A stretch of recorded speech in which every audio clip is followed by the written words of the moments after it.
Sila na talaga, Kathryn Alden suot mahal kita twinning shirt.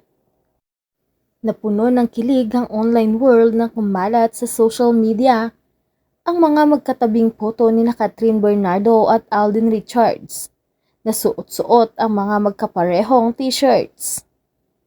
Mahal kita drive-in and restaurant ang prominenteng design na mababasa sa suot nilang t-shirt.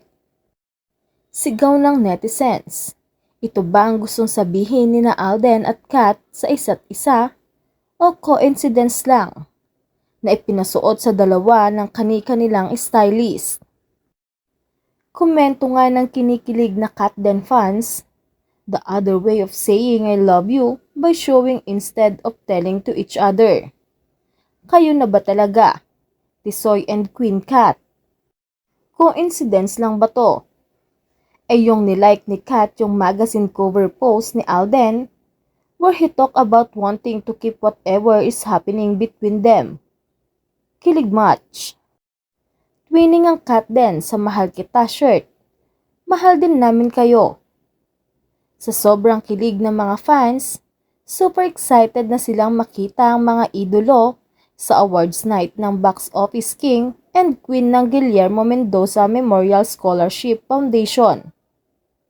Ngayong linggo, May 12 sa Henry Lee Theater ng Ateneo de Manila University. Sana nga raw, twinning ulit ang hari at reyna ng takilya. Kasabay nga nito ang madalas na pagdalaw ni Alden Richards sa bahay ni Kathryn Bernardo. Binuking ni OG Diaz na madalas pa lang nasa bahay ni Kathryn Bernardo si Alden Richards. Meron nga nagparating sa akin na nakakatuwa naman na kahit wala naman daw shooting talagang patuloy na dumadalaw itong si Alden sa bahay mismo ni Kathryn Bernardo. Saad ni OG. Lagi namang excited yung mga kasama sa bahay ni Kathryn, lalo na kapag nandun si Alden. Narinig din daw niya ang tinuturuan ni Alden si Kathryn na mag-drive sa paligid ng tinitirahan nito.